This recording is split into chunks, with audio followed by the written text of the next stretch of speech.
Hey, Brave Masters, welcome to another episode. Jeff is with me. He's already waving. He's making faces at all of you. This is going to be such an amazing conversation. What you guys don't know is that I just spent 30 minutes talking to Jeff, and we're trying to save some of the great, juicy stuff that he just shared with me for the show. So we're going to get online here. We're back to the show, and where you have shown up here is the Brave Entrepreneur podcast, and I'm your host, Jena Rodriguez, and I am a brand business and brave strategist. I absolutely help people figure out how to get their brave on and up-level their game and get their brand clear and then, like crush it in their business. So what I love about this show is that we break down the facade of what entrepreneurship is all about and just really share the stories of amazing people like Jeff and give it to you and just, and be as transparent and vulnerable as possible. So without further ado, hello, Jeff Hunter. Yeah, Jeff Hunter. That's so funny because I know you cut me off when we were doing our little, we were having just a little chat about our lives, and we found out we have so much in common. Yeah. But we're like, stop, we got to save some juicy stuff for the record. I'm like, we just need to record what we're talking about here. It was just a friend conversation. And yeah, I'm so excited, number one, to meet you. And I've had multiple people say, you got to know Jeff, and here we are. So it's perfect. And so for everybody listening and watching, tell them, of course, what you do and what your business is all about, first of all. Wow. If there's one, they call me the king of outsourcing. It kind of stuck. It's kind of funny. But in reality, I'm actually just good at building virtual teams. Like that's what I'm really good at. I spent, basically my entire adult life, actually, even before I was an adult, in information technology. I love innovation. I love learning how to implement new technology. I believe right now the virtual workforce is the future. The virtual workforce. I've kind of planted my stake saying, I'm owning this. It's a really great place for me to be in. I've helped $1 million companies scale to billion-dollar companies. I've also built my own team. I have 48 virtual assistants right now on my own team. So my own workforce, I have 100% remote. I don't have any employees per se. So it's a really great day and age. I feel like that's my calling and my purpose. So of all the things I can tell you about my project management career at a Fortune 500 company, and I speak on stages and I've been on dozens and dozens of podcasts, the one thing that's important to know is that I build virtual teams. That's what I do. Boil it down, right? Yeah, I think what's amazing is that my team's virtual. We're virtual right now, right? I mean, meaning we can be with people all over the world and make an impact in such a way. And I think it's such an opportunity that people miss out on, in this day and age, because there's no more 6 degrees of separation, like 0.5 maybe. Yeah, barely 1.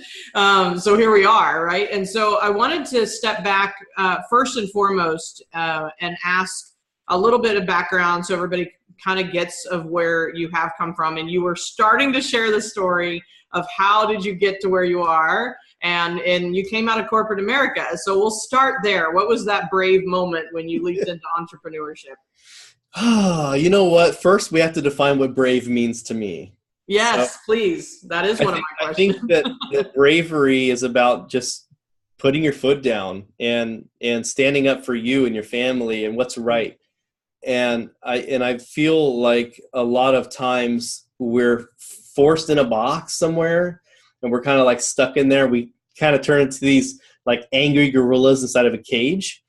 Right. And we're just looking to get out. We're looking for that right piece of bravery.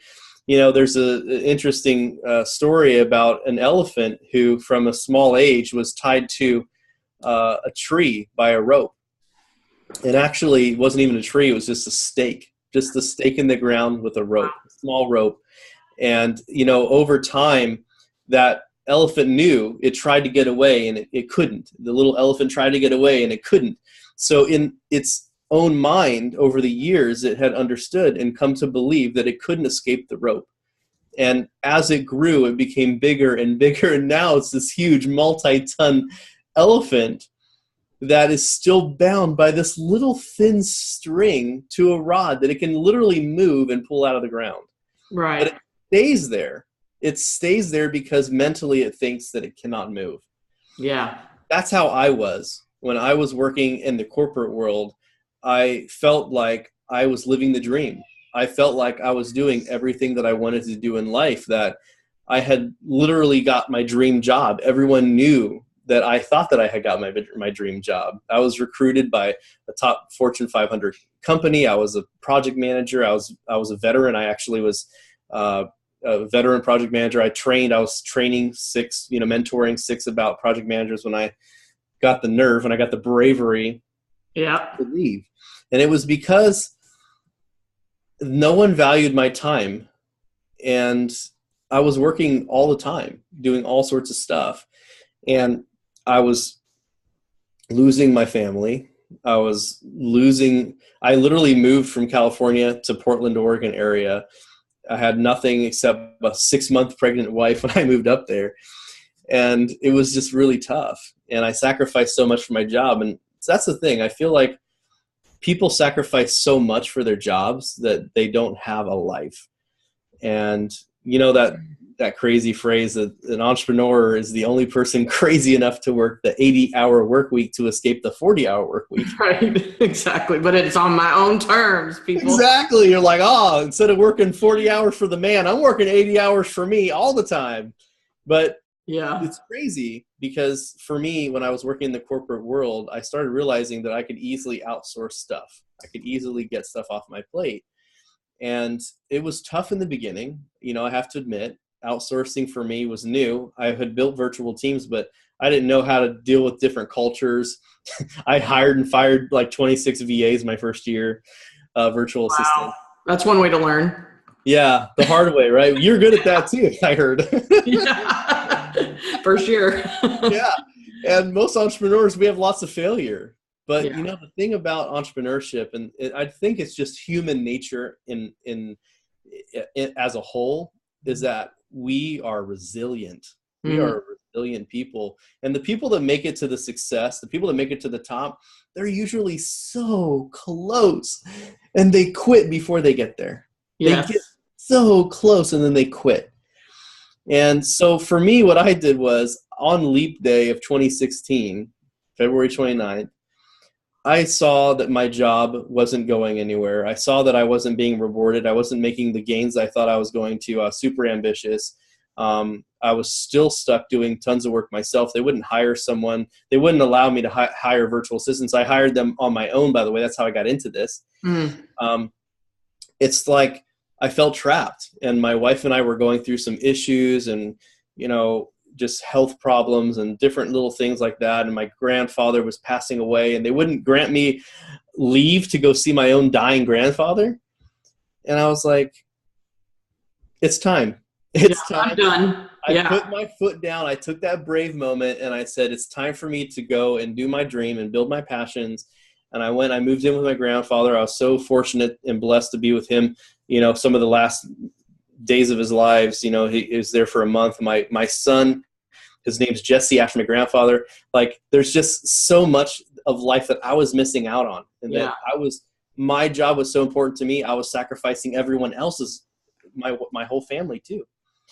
So I started realizing that I had a unique skill building virtual teams, and I started building my own virtual team.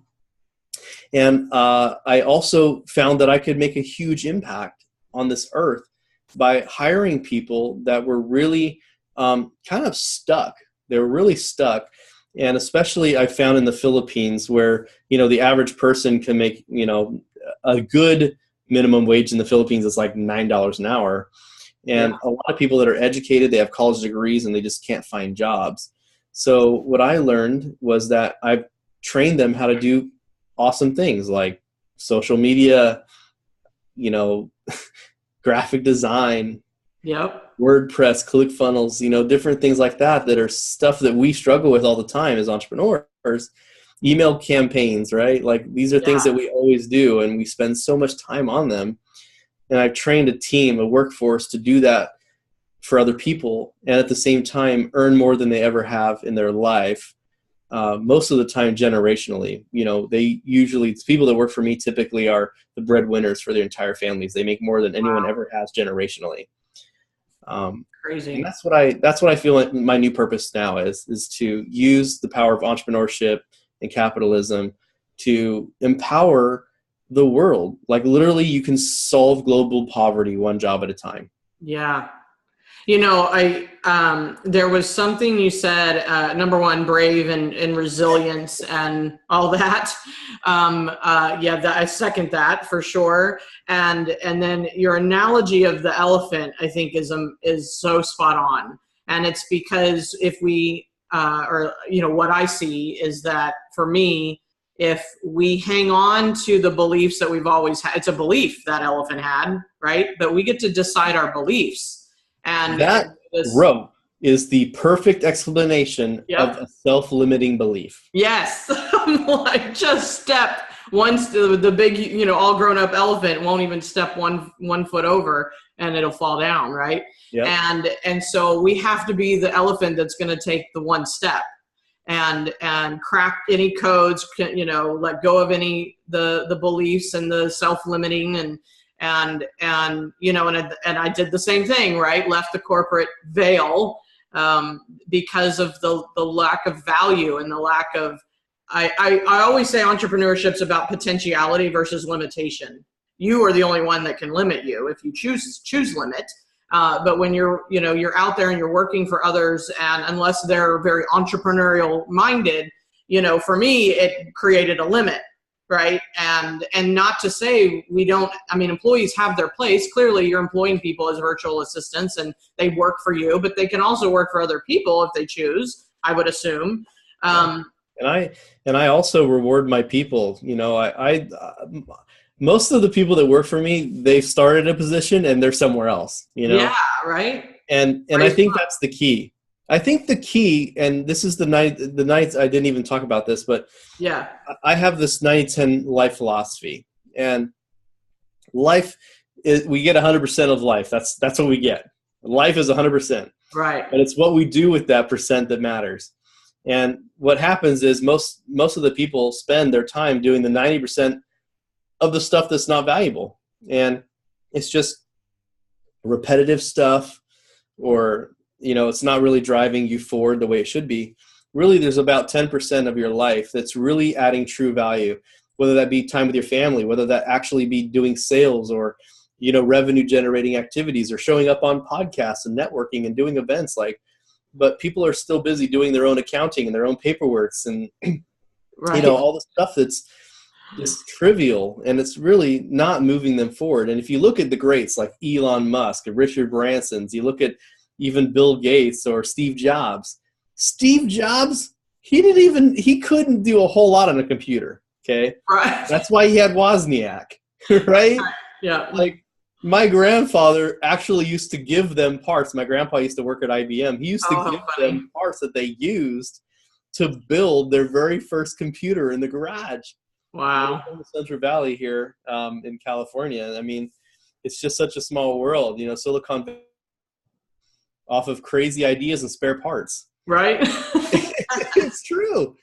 And the thing is, we live in a day and age where, Airbnb, right? Airbnb, the biggest renting house agency, whatever you want to call it.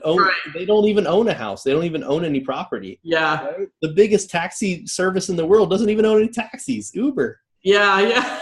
Exactly. Like we have to think outside the box. We have to think outside the box. We have to stop limiting ourselves. And, we are the biggest critic, right, to ourselves. We are the worst. And once we start understanding and start pulling away the veil, like you said, of the corporate world, when you're in the corporate world, if there's a lot of you that might even have a job, you're developing a side hustle, I hope that I'm able to speak to you if this is you. Right. You're probably making 2.9 to 5% gain a year at your job. Okay, that's typically what it is, standard average. You might, if you were, now for me, I was a six-figure earner when I was as a project manager. I was doing, decent in the company. Mm-hmm. We have a negotiable 10% or so bonus on top of the raise. So, I mean, that's typically what you're going to get. But as an entrepreneur, we should always be looking for 25, 50% gains every year, right? Like, if we're not, then we're doing something wrong. And that's one of the reasons why I encourage people, even if you have a job, start poking around, start being self-taught, start learning things, because the number one commodity that America has that we sell now, it's knowledge, right? Yes. Pulling out of Ty Lopez, I'm here in my garage with my Lamborghinis. Yeah. Okay? But it's true. Yeah. It's knowledge, right? Now, I don't have a bookshelf as big as Ty, but I can tell you, I read a lot of books, and most of them are on my Kindle. And it's the same things repeated over and over by some of the biggest greats that I've ever, I can't even believe I got to hang out with Jack Canfield, did an interview with him, right? I got to hang out with Ashton Kutcher. You go to my profile, you see a picture of me and Ashton Kutcher. He's one of the guys behind Airbnb, right? Like, people don't know that. Yeah. That's good. That's a good tip right there. You got to let that sink in, man. Like, we have a society now to where there's some really big players in Silicon Valley. There's some really big players in innovation all over the place. All it takes is vision, grit, and here's the piece where I'm ready. You got to have a team. Yeah. You got to learn how to get out of your own way. If you truly want to get to the next level, you have to stop doing everything yourselves. And I feel if there's one purpose I can give people here today is to just what is important in your life. Think about what is important in your business, what brings in the most money to your business, and you got to figure out a way to do that all the time, right? Yeah, exactly. That's what you got to do. You shouldn't be doing your taxes. You don't have a tax person? Dude, get away. It's tax deductible anyway, okay? It's tax deductible. You hire an accountant or whatever, you just get rid of it, okay? Yeah. You have to do what you do best. And Elon Musk and Bill Gates and all these guys, where I was getting at, they're not hanging out in their business, working and operating. They've transitioned away from the business operator. They're now business owners. And that's what's really bad. I'm getting emotional right now. You've got to transition. If you truly want to have freedom in your life, if you really want to have a true passion and purpose, then you have to be working on the passion and purpose, and you can't be working on the operations of your business. Yeah, I get it, and I feel your passion for this, because I think what we were saying before the show is it's really simple. It may not be easy, and it may require brave, but what success and entrepreneurship and like doing the side hustle so you can transition to entrepreneurship, whatever it takes, it's like, figure it out. Like, I'm a yes, and then figure it out. I don't know about you. It sounds like you are too, but it's like, you're not going to be figuring it out by saying maybe. And there's people that have already figured it out, like you. Correct. Like Jena, she's awesome. She knows how to build an awesome brand. She knows how to build a brave business, right? Like, these are the types of people. I have several mentors, and mentorship is really, really important in all aspects of your life. Everything that you're doing, you have to have people that have proven success and track records. Brian Tracy, I love Brian Tracy. He talks about successful people leave tracks. You just have to follow those tracks. You want to do what this person's doing? Look what they're doing and do it. And it's that simple, guys. So, for me, when I work with my clients, and by the way, outsourcing isn't hard. You have people like me. There's lots of services. Matter of fact, Tim Ferriss, if you ever read the 4-Hour Workweek, great book, right? It's given me tons of business because he refers. He says that, hiring a VA probably isn't what you should do. As an entrepreneur, you might want to hire a virtual assistant service, somebody who does virtual assistants for a living. That way you don't have to worry about managing people. You don't have to worry about hiring people. Just here's people that are already trained up and know what they want to do, and you just tell them what you want them to do, and they'll figure it out, right? That's right. Yeah. And that's what my VA Staffer brand is. My VA Staffer, virtual assistant staffer, VA Staffer, is a company that I built that's literally designed for unorganized entrepreneurs. 100% of them, pretty much. Yeah, pretty 100%. It's because entrepreneurs, we're opportunists, man. We got syndrome, like, oh, look over here, And, yeah, that's either it's an opportunist or a squirrel. Right? Right, like that movie Up. I love that movie. But yes, right. I think dogs around toys and food are perfectly a great illustration of what a human is around opportunities. That's right. That's right. So, and I just want to point out too that, you might not even need a virtual assistant. You just might need to have a freelancer, or you might just need some better automation. Some people's lives are easier automated, and phrase that me and my Nick Snap, I want to give out a shout out to his podcast, Nick Snap. He's a fellow project manager like me, but him and I came up with this funny term, ADD, which is what all entrepreneurs suffer with, but it's also the solution, which is you got to automate, you got to delegate, or sometimes you just got to flat out delete. Nice. I love it. I love that one.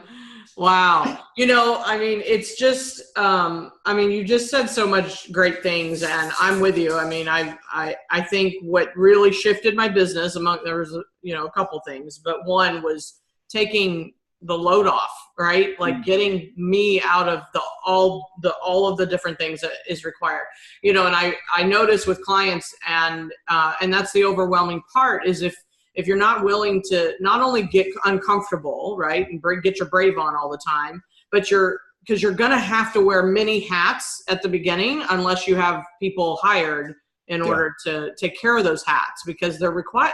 They're necessary. You can't have, it's like you're, as an entrepreneur, your marketing, your sales, your client fulfillment, you're the accounting department, you're the, it's like, and do you really know all that? Because it's like nobody's going to be perfectly great at all these things. You know what? It's kind of like this. There's a freeing moment, and I'm a visual guy. Yeah. I hope you're okay with that. Totally.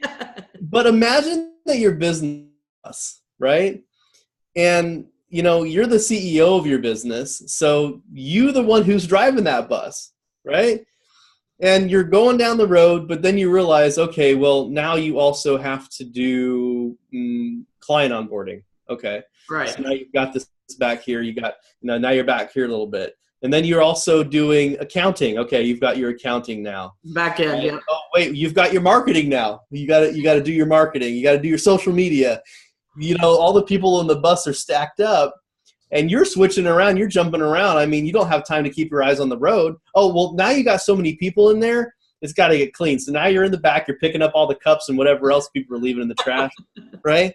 And you don't have time to actually drive the bus because you're busy doing all these other things. Yeah, that's great. And what I try to tell people, I says, wouldn't it be awesome if every day you just woke up and you got up into that bus and you sat down in the driver's seat and you had everyone else load up on the bus doing what they're supposed to do. So all you have to do is drive. Yeah. Right? And that's our job as the CEOs, the founders, the executives of our businesses. Our job is to lead the way. And, that's the word. That's like the word that's inside leadership, right? Like if we're leading our company into the future, then we actually have to do the leading. And what's happening is that we're not able to lead. That phrase, we're busy running our business, right? Instead of we're just, it's just, if you're in your business instead of on your business, let's work on the business. Let's take the bigger look.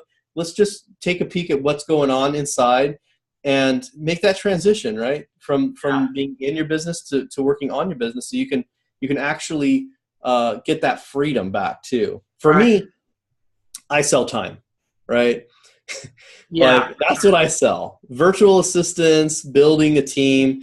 It's about time. It's about freedom. Most entrepreneurs I know, if they just went on a 2-week vacation, or for my wife and I, we went on a 30-day, just went over to a different country and was hanging out. Most of the time was spent pool top at the Trump Tower.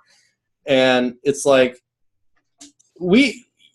most people, if they leave their company for like 4 days, there's a meltdown, Right. wrong. They can't even get back to work. Even take a week. It's like Weekend at Bernie's. Yeah. Things start dying. It's just a mess. Yeah. So that's the thing, and if you really want to have true freedom, you do have to put the team in place. You have to be able to build the scale. And to do that, you really do have to rely on other people. And you have, there's one thing that's really important. Hire amazing people. Just hire amazing people that know what they're doing, because you only get burned away. Yeah, exactly. It hurts when you hire someone good because they cost more. Yeah. But you think about this. If you're take care of your clients and they do a crappy job, then you're going to have to worry about refunds. You're going to have to worry about customer service. Yeah, right. Just do that. More expensive.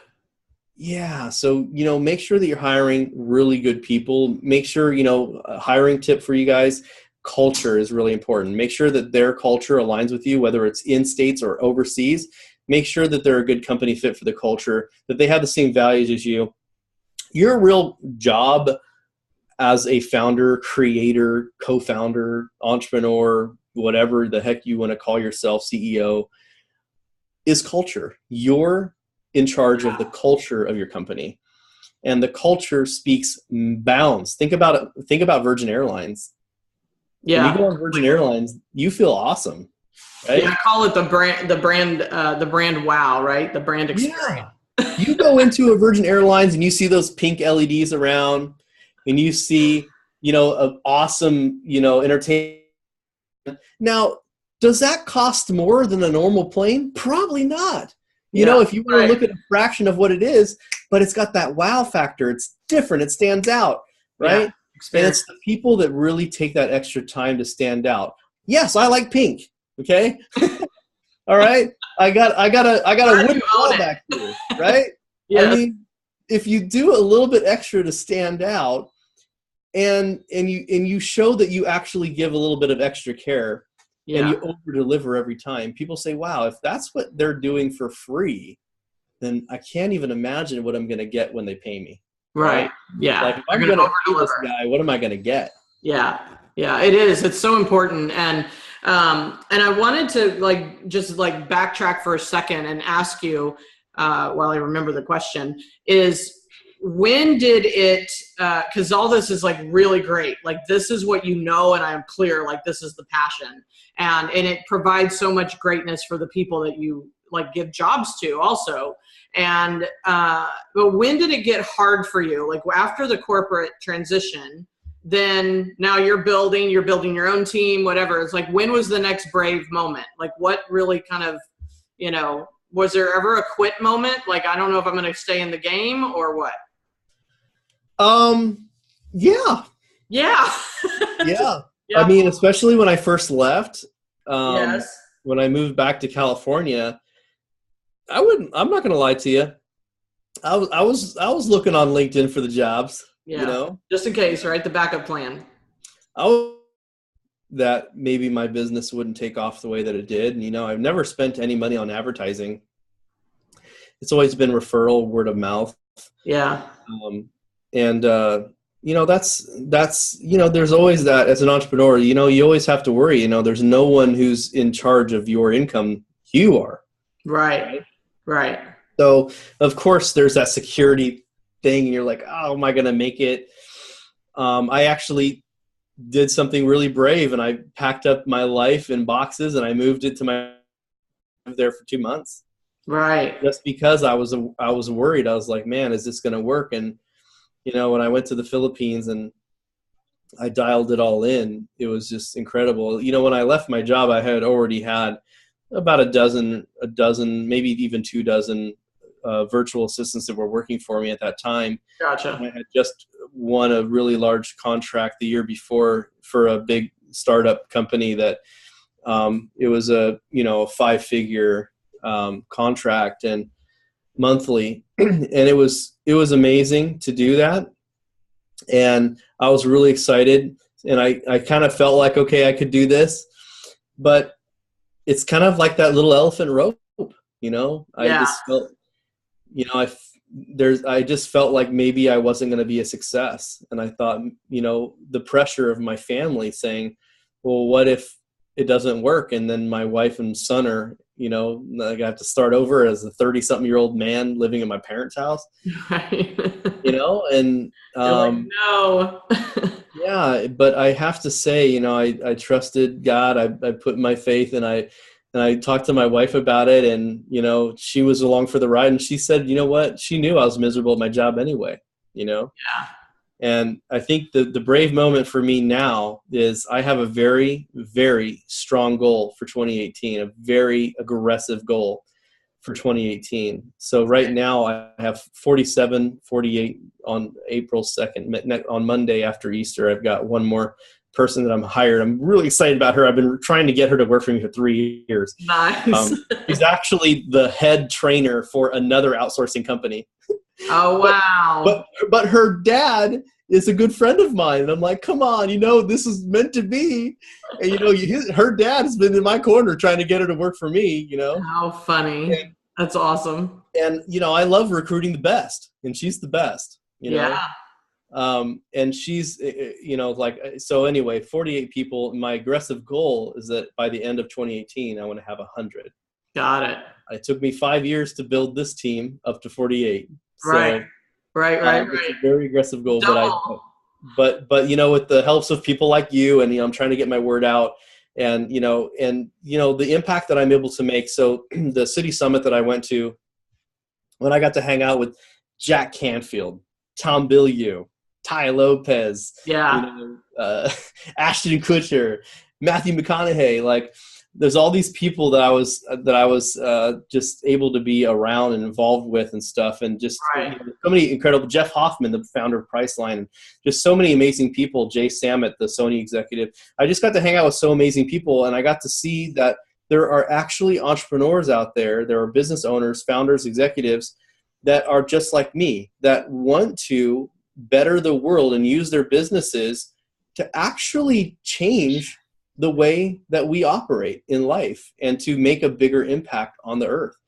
And that's what I feel is my passion and my calling is, I want to partner and team up with people that not only see the value in being able to get stuff off their plate, but also can see value in changing lives around the world by giving amazing, long-lasting, and reliable jobs that are unseen around the world. In the Philippines right now, like I said, for $9 a day. And by the way, you're working 10 hours a day, 6 days a week. Okay. Crazy. Yeah, it's crazy. And they usually commute, hours to get to work. So they literally have no life. The person that I just hired yesterday, she is an incredible person. Her name's Faye. And she just unfortunately lost her husband to a brain swell. Wow. And she has an 8-month-old kid and a 3-year-old kid. And she lost both of her parents when she was a teenager. She's literally living with her in-laws on borrowed time. Goodness. And she worked at a call center. She worked there 10 hours a day, 6 days a week. And it took her a 2.5-hour drive to get to work every day. Goodness. So imagine that. That's your entire day with a newborn baby, right? Right, for sure. And it's just absolutely horrifying. And, I'm able to provide people with work. I have an office in the Philippines. I also have people that work from remote at home. I give people the flexibility to have an awesome job and a great work environment where I'm paying them more. When you work in the Philippines for a Philippine employer, you don't show up to work, there's like 10 people in line ready for your job. They're all waiting.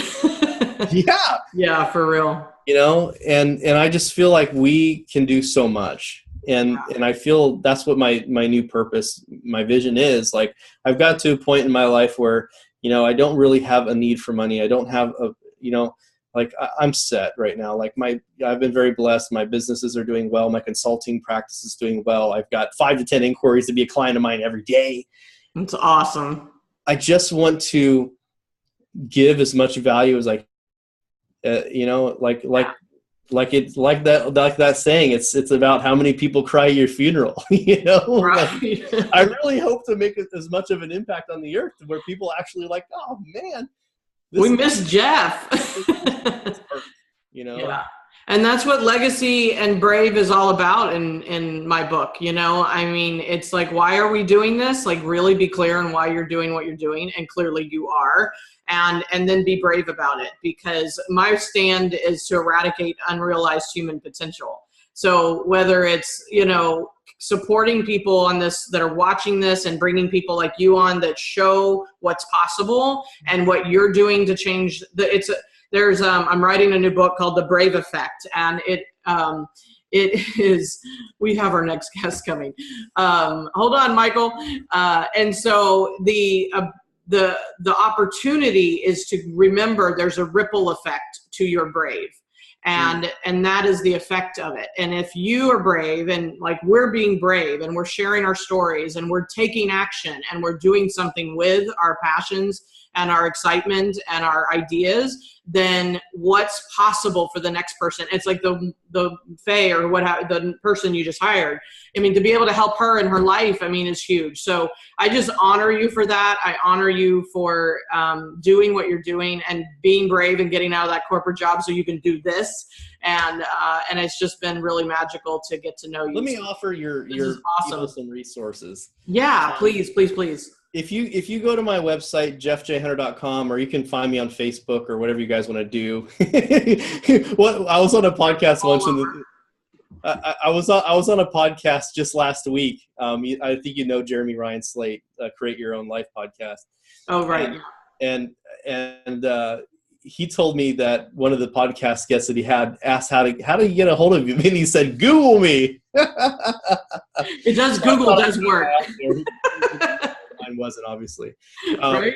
But my website, jeffjhunter.com, I have lots of resources there for you guys to learn about virtual assistants, including a training. I have literally an hour and a half training that I put on just to show you guys how to actually hire a virtual assistant the right way. I have some guides too, like some salary guides and, you know, things you can have virtual assistants do for you to get some ideas on like how you could actually use a virtual assistant. Because I see it this way. Like, I have a huge goal to hire 50 people on my team in this year. Right. But you know, even easier than that, if I could train 50 entrepreneurs to hire one virtual assistant. That's awesome. It's so much easier than me hiring 50. Right. So that's my goal. If I could influence you guys to give it a shot and make a big impact on this earth by having people do stuff you don't even want to do anyway. It's a win-win. Exactly. I love that. And thank you for that resource. I think it's amazing. I'll have to check it out. And just thank you for being on the show, because you are an inspiration. And I'm so glad we're now officially met, right? We had multiple people like, you need to know Jeff. So this is really exciting. And I'm really, just really glad that we can share your message. And you're so right. I would rather have 50 entrepreneurs get started, because I'm all about people starting, right? Yeah. And getting their brave on. It's time to get brave. It's time to get brave. Follow what Jena's doing. It's time to get on the bandwagon. It's time to start taking action, take ownership for your own lives, get accountability, put your foot down. It's time to be brave. And step away from the tree, big elephant. That's it. Step away from that tree. That does not hold you. That does not bind you anymore. It's your turn to shine. You were put here on this earth to do something great. I love it. I love it. All right. Thank you so much. I know we could talk for hours, so I love this, Jeff, and I'll have you back or something. We'll have to do something. And I look forward to being on your show. And to everyone watching and listening, please take a moment and just look at what's your next brave step. I always say brave daily, because there's always something you can be doing on a daily basis to move your life and your vision forward. So until next time, guys, let's go get our brave on. Talk to you soon.